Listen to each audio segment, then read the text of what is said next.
Selamat hari Minggu Bapak Ibu Saudara, kita sampai kepada kesempatan untuk merenungkan Evangelium untuk minggu kita tanggal 11 Oktober tahun 2020. Mari kita persiapkan hati kita.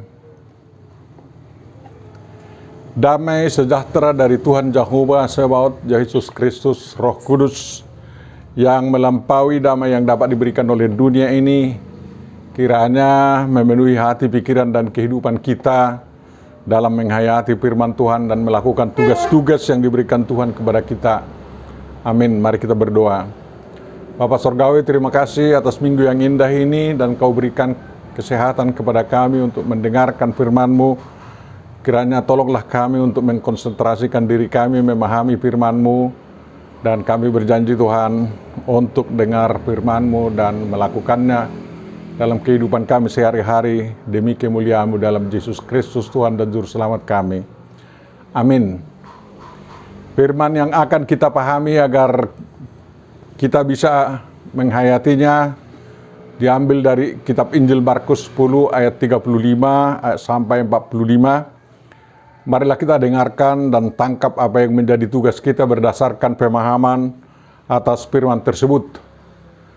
Dengarlah khotbah ini sampai akhir agar Anda tidak gagal paham tentang kehendak yang terkandung di dalamnya. Inilah isi Markus 10 ayat 35 sampai 45. Lalu Yakobus dan Yohanes anak-anak Zebedeus mendekati Yesus dan berkata kepadanya, "Guru, kami harap supaya Engkau kiranya mengabulkan suatu permintaan kami." Jawabnya kepada mereka, "Apa yang kamu kehendaki aku perbuat bagimu?" Lalu kata mereka, "Perkenankanlah kami duduk dalam kemuliaan-Mu kelak, yang seorang lagi di sebelah kananmu dan yang seorang di sebelah kirimu." Tetapi kata Yesus kepada mereka, "Kamu tidak tahu apa yang kamu minta. Dapatkah kamu meminum cawan yang harus kuminum dan dibaptis dengan baptisan yang harus kuterima?" Jawab mereka, "Kami dapat." Yesus berkata kepada mereka, "Memang kamu akan meminum cawan yang harus kuminum dan akan dibaptis dengan baptisan yang harus kuterima. Tetapi hal duduk di sebelah kananku atau di sebelah kiriku, aku tidak berhak memberikannya. Itu akan diberikan kepada orang-orang bagi siapa itu telah disediakan." Mendengar itu ke-10 murid yang lain menjadi marah kepada Yakobus dan Yohanes. Tetapi Yesus memanggil mereka lalu berkata, "Kamu tahu bahwa mereka yang disebut pemerintah bangsa-bangsa memerintah rakyatnya dengan tangan besi, dan pembesar-pembesarnya menjalankan kuasanya dengan keras atas mereka. Tidaklah demikian di antara kamu. Barang siapa ingin menjadi besar di antara kamu, hendaklah ia menjadi pelayanmu. Dan barang siapa ingin menjadi yang terkemuka di antara kamu, hendaklah ia menjadi hamba untuk semuanya. Karena Anak Manusia juga datang bukan untuk dilayani, melainkan untuk melayani dan untuk memberikan nyawanya menjadi tebusan bagi banyak orang." Demikianlah firman yang akan kita coba memahaminya dan memetik kehendak yang akan kita camkan, hayati, dan amalkan dalam kehidupan kita sehari-hari. Dari firman ini kita akan belajar tentang meminta dan tentang kepemimpinan yang menghamba, kepemimpinan yang melayani, demi damai sejahtera di antara bangsa-bangsa dan umat Tuhan. Berbahagialah siapapun yang dapat mendengar, memahami, dan membuat ajaran Tuhan menjadi pedoman hidupnya, sehingga dia mendapat kebahagiaan yang tiada bandingnya. Amin.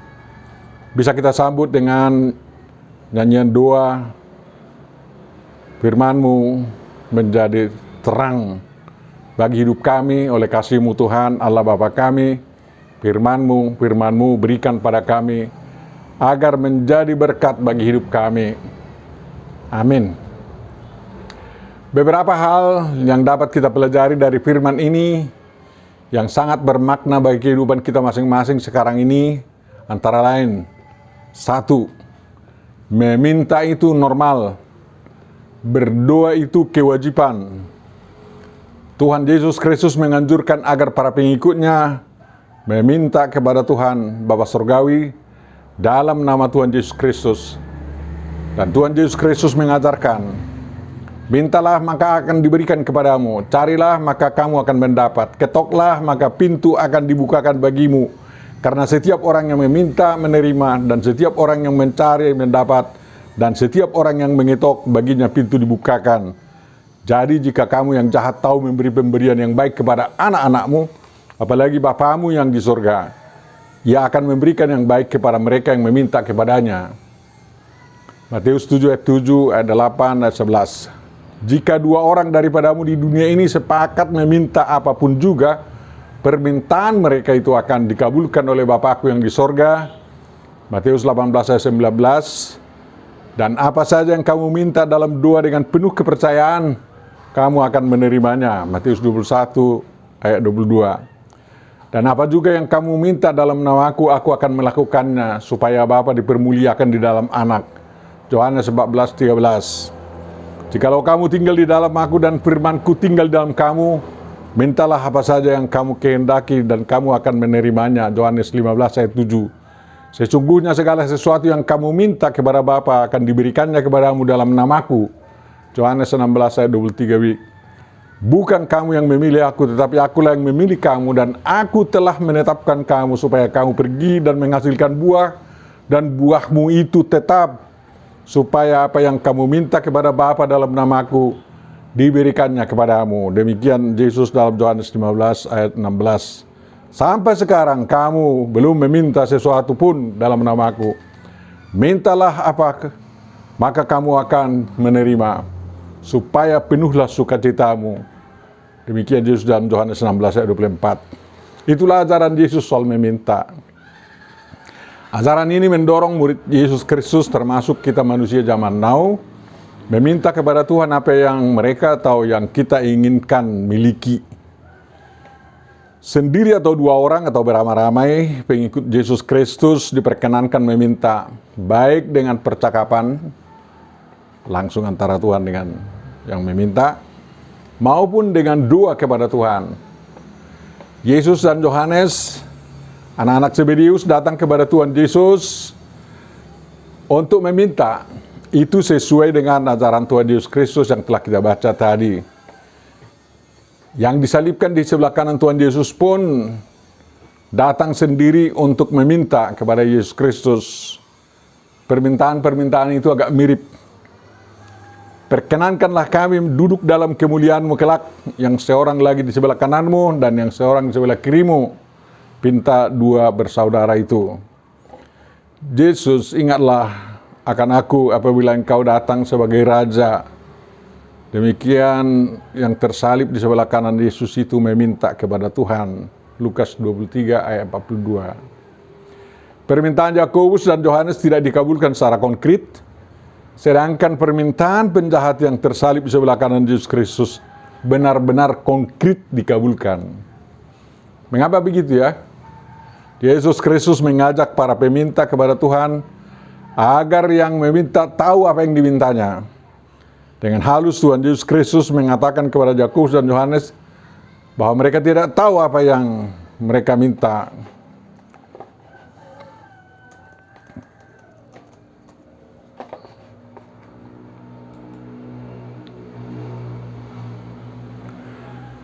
Yang mereka tahu hanyalah mereka ingin kedudukan itu.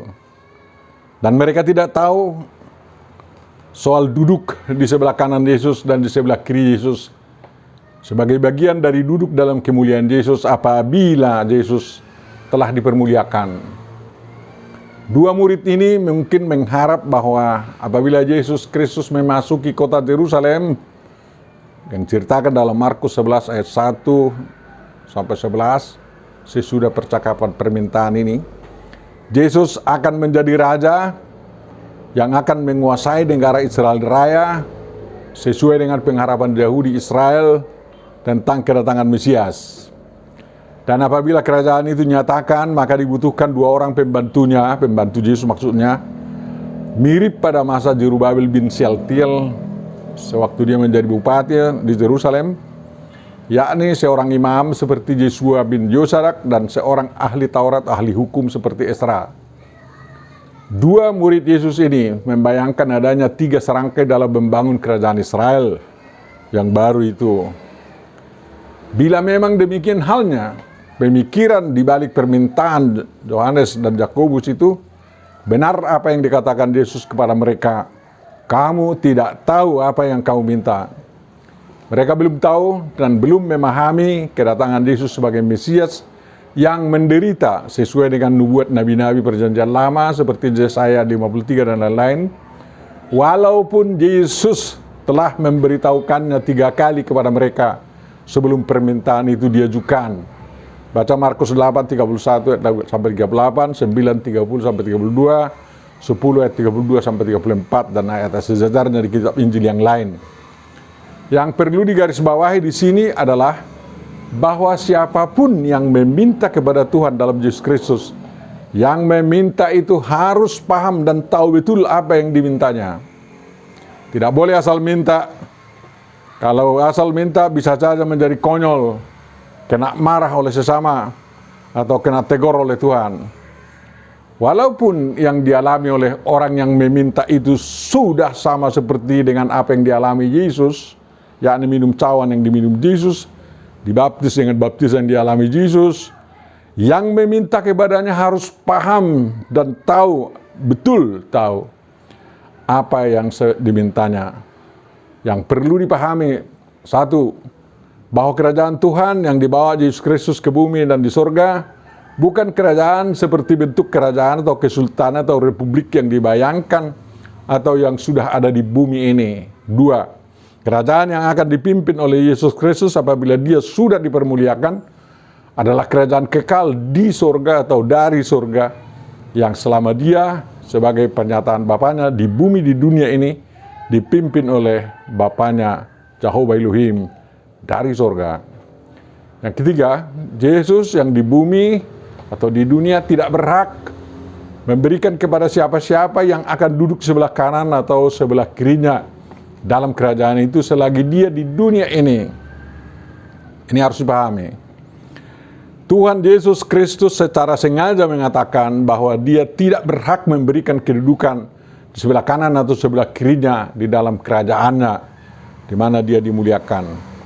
Itu akan diberikan kepada orang-orang bagi siapa Bapakku telah menyediakannya. Demikian Yesus dalam Matius 20 ayat 23. Ini sama dengan pemberitahuan Yesus yang mengatakan bahwa dia tidak tahu kapan kedatangan anak manusia mendirikan kerajaan surga atau akhir zaman. Dan hanya Bapanya yang tahu akan hal itu. Baca Markus 13 ayat 32, Matius 24, 36.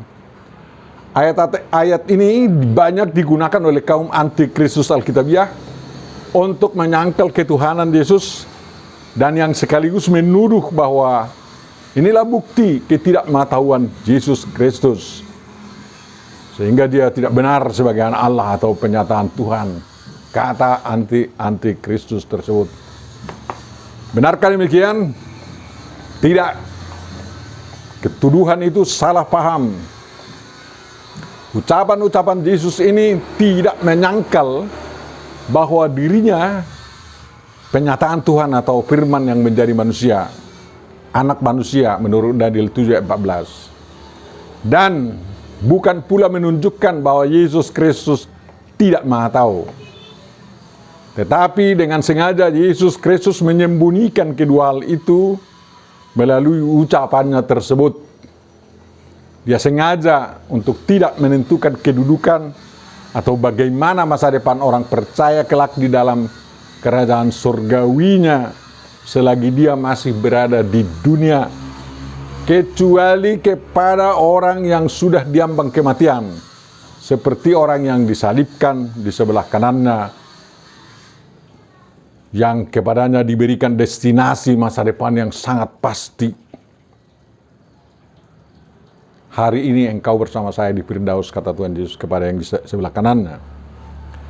Pemberitahuan destinasi yang sering katakan predestinasi seseorang di dalam kerajaan surga selagi orang itu masih menjalani kehidupan di dunia Yesus tahu bahwa itu akan merusak kehidupan orang tersebut di dunia ini. Jadi kalau diberitahu nasib kita atau masa depan kita sekarang ini, sewaktu kita masih di dunia ini, pasti kita akan gelisah atau terlalu gembira kalau memang baik, dan susah kalau dikatakan kau ke neraka katanya. Jadi Tuhan Yesus merahasiakan itu. Dia katakan Bapa aja yang menentukan katanya.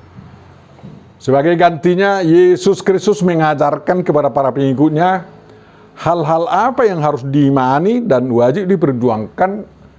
Berdasarkan iman itu diperjuangkan oleh para pengikutnya selagi masih menjalani kehidupan di dunia ini. Tuhan Yesus dengan sengaja menegaskan bahwa yang tahu kapan hari kedatangan Anak Manusia dan yang menentukan destinasi pengikutnya kelak di surga adalah Bapanya yang di surga. Dengan demikian para pengikutnya dapat berkonsentrasi dalam iman dan perjuangan hidupnya. Memang tempat bagi orang pengikutnya dan bagi orang beriman disediakan oleh Tuhan Yesus di surga. Tetapi soal bagaimana pengikutnya di sana tetap menjadi rahasia di tangan Tuhan Bapa Surgawi. Semua itu dilakukan demi kebaikan para pengikutnya beriman dan berkehidupan yang baik di dunia. Hal meminta kepada Tuhan kedatangan kerajaan surgawi, kerajaan Tuhan, dan agar dimasukkan di dalam kerajaan surgawi itu, serta turut menikmati nikmat kehidupan surgawi di sana, sangat dianjurkan oleh Tuhan Yesus. Jadi mintalah, dan minta juga menjadi banyak penyabit. Soal jadi siapa dan bagaimana setiap pengikut Tuhan di sana, tidak perlu ada spekulasi tentang itu. Yang kedua, Bapak Ibu Saudara, Tuhan Yesus Kristus mewajibkan para pengikutnya berdoa, datanglah kerajaanmu, jadilah kehendakmu di bumi seperti di sorga.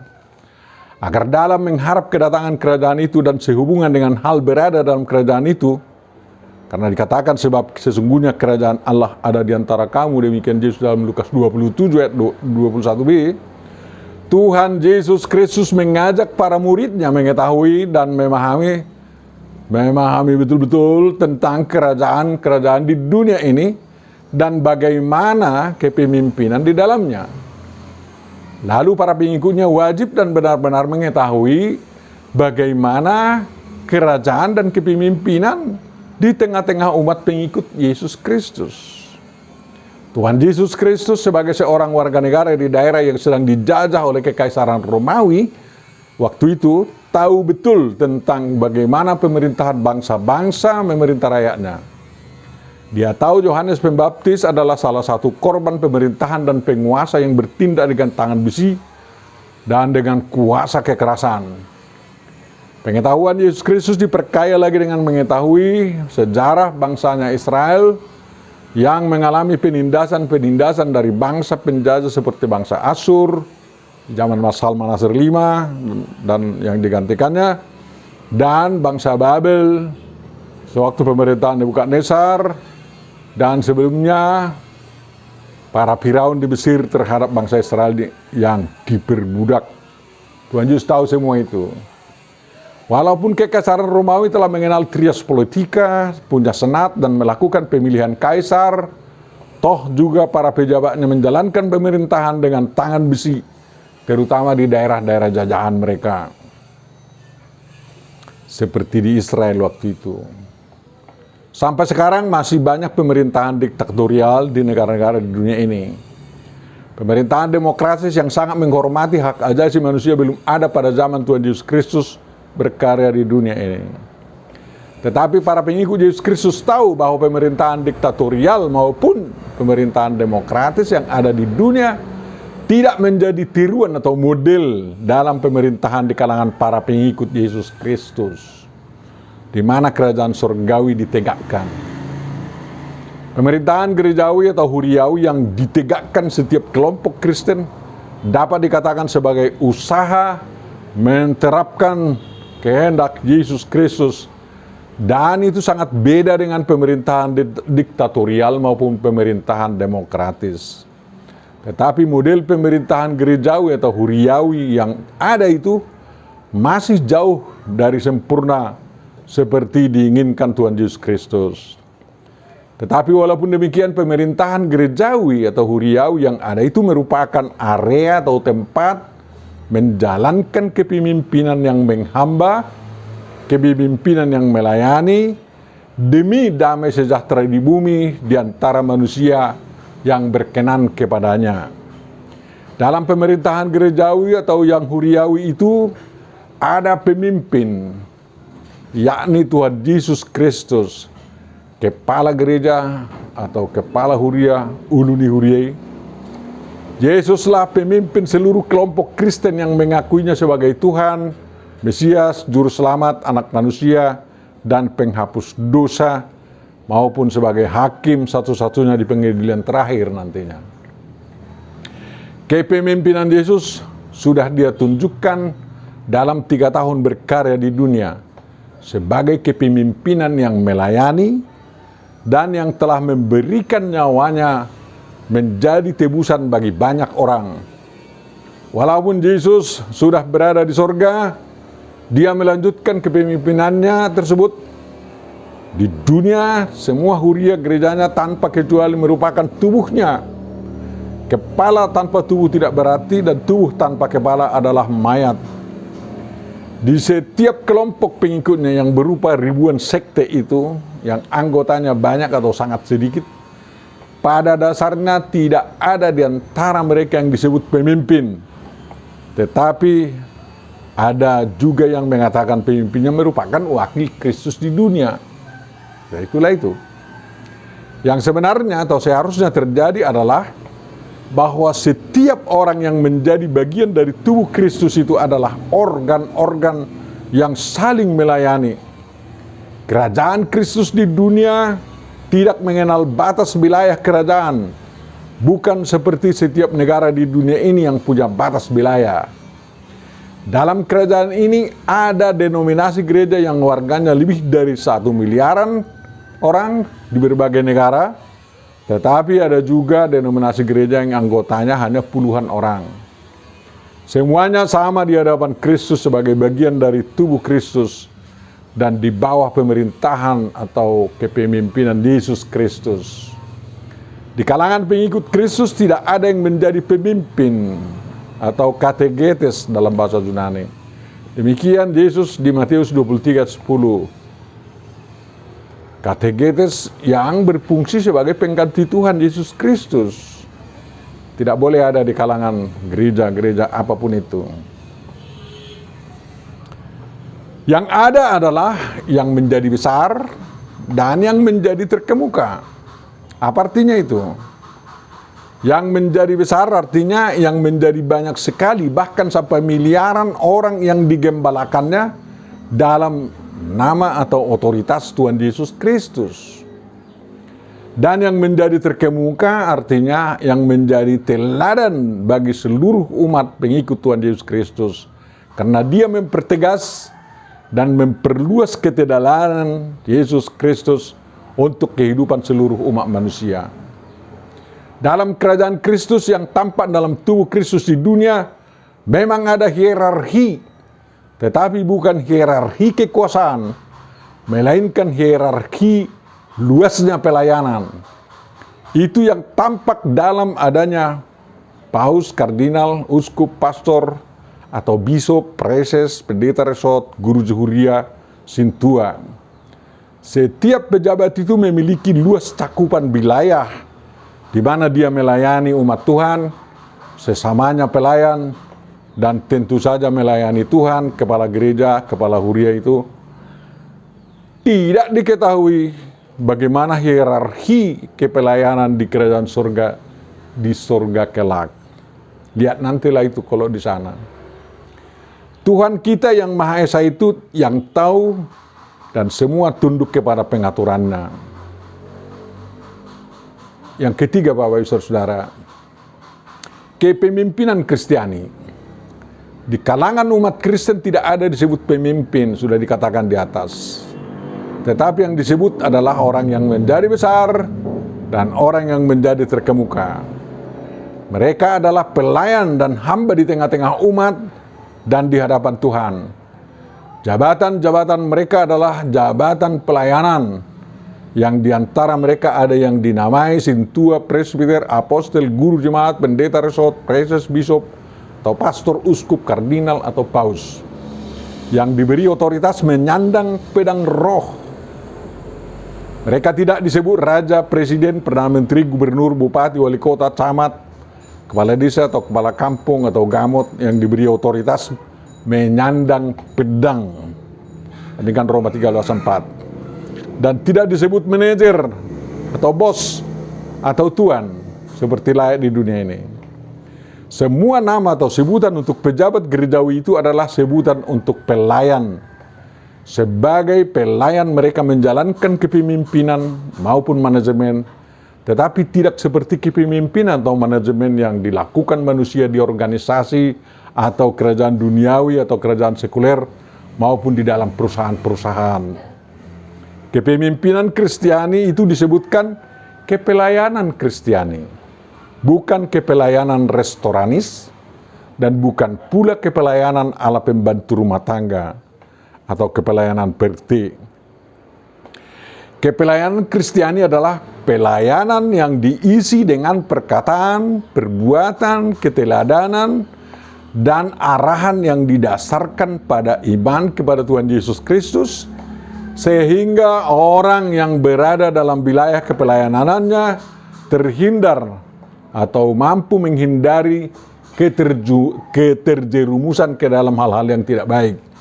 Tetapi mereka kuat dalam iman, misioner, modern, dan mampu berdedikasi memajukan kehidupan umat manusia sebagai pengemban perintah Tuhan, agar menjadi berkat bagi umat Tuhan, bagi bangsa, negara, masyarakat, dan bagi lingkungannya. Kepelayanan ini berlangsung timbal balik di antara sesama pengikut Yesus Kristus. Dalam kepelayanan Kristiani, semua unsur atau prinsip kepemimpinan yang baik di dunia sekuler dan tata laksananya tidak dibuang dan tidak ditolak oleh pelayan-pelayan Kristiani, tetapi digunakan dengan menambahkan nilai-nilai plus dari ajaran Tuhan Yesus Kristus. Salah satu dari nilai plus itu adalah kasih. Menyikapi terjadinya kesalahan ataupun dosa di kalangan pelayan dan umat diselesaikan dengan kasih. Orang yang melakukan dosa atau kesalahan tetap dihukum, dosanya atau bukan orangnya dihapus, dan orangnya tetap dikasihi dan tetap dipelihara agar dosa tidak terulang sama sekali. Inilah kemujarapan pengampunan dosa yang diajarkan oleh Yesus Kristus dalam kepelayanan Kristiani. Dengan demikian, pelayan dan umat yang dilayani terbebas dari dampak buruk terjadinya dosa. Dan iblis tidak bisa merajalela, melainkan dapat disingkirkan dari tengah umat Tuhan. Dalam kepelayanan Kristiani, sebagai kata lain untuk kepemimpinan Kristiani, orang yang menjadi besar dan yang menjadi terkemuka, menjadi pelayan dan hamba untuk semuanya. Digarisbawahi untuk semuanya. Artinya, dalam kepelayanan Kristiani berlaku prinsip tidak melihat muka, tidak pandang bulu, tidak pilih kasih. Siapapun dari umat Tuhan harus dapat merasakan kepelayanan Kristiani yang dijalankan para hamba dalam kerajaan Tuhan. Dalam kepelayanan Kristiani atau kepelayanan yang memimpin selalu menunjukkan perilaku tidak mementingkan diri sendiri, jauh dari tabiat egoistis, tetapi senantiasa ditunjukkan dengan perilaku selalu bersedia menjadi tebusan bagi semua yang digembalakannya atau yang dilayaninya. Pelayan atau hamba yang melayani selalu bersedia memikul dosa atau kesalahan umat yang dilayaninya. Agar beban itu tidak terlalu berat baginya, maka sepanjang pelayanannya dia akan berusaha semaksimal agar umat gembalaannya yang dilayaninya tidak berjatuhan ke dalam dosa. Itu kepelayanan yang sangat berat Tetapi itulah kepelayanan, atau kata lainnya kepemimpinan yang menyelamatkan dunia dan membuat seluruh penghuni bumi penuh damai sejahtera dan kebahagiaan. Tuhan memberkati semua pelayan dan hamba-hambanya dimanapun berada, di gereja manapun melayani atau memimpin dalam kasih. Amin. Kita sambut dengan nyanyian doa. Firman-Mu berkatilah kekal dalam hatiku, teguhkanlah imanku, Yesus Juru Selamatku. Yang menerima firman-Mu diselamatkan oleh-Mu. Doa dan pujianku, terimalah ya Tuhanku. Amin. Mari kita berdoa. Bapa Surgawi, terima kasih Tuhan. Kaulah yang memimpin kami, karena Kaulah bukan hanya guru kami, Engkau Tuhan kami dan kepala gereja-Mu, yang dimana kami termasuk menjadi bagian dari tubuh-Mu. Pimpin kami Tuhan, dan pimpin gereja-Mu yang manapun itu, yang banyak anggotanya maupun yang sangat sedikit anggotanya. Semuanya tuntun Tuhan menjadi berkat bagi bangsa, bagi dunia ini, bagi umat-Mu yang berserakan itu. Dan terus kembangkan semangat bersatu bagi seluruh umat-Mu itu, agar gerakan oikumeninya bukan gerakan untuk membentuk gereja antikristus, tetapi membangun gereja yang pro Kristus dan mau topang menopang, bantu membantu dalam menghadapi tantangan yang ada di dunia ini. Dunia ini semakin terancam oleh kekerasan-kekerasan. Tolonglah umat-Mu semua agar mampu menghadapi semuanya itu dalam gerakan oikumeninya, dalam kebersamaannya. Dan siapapun yang menjadi pelayan di tengah-tengah gereja-Mu itu, mereka betul-betul punya hikmat yang daripada-Mu.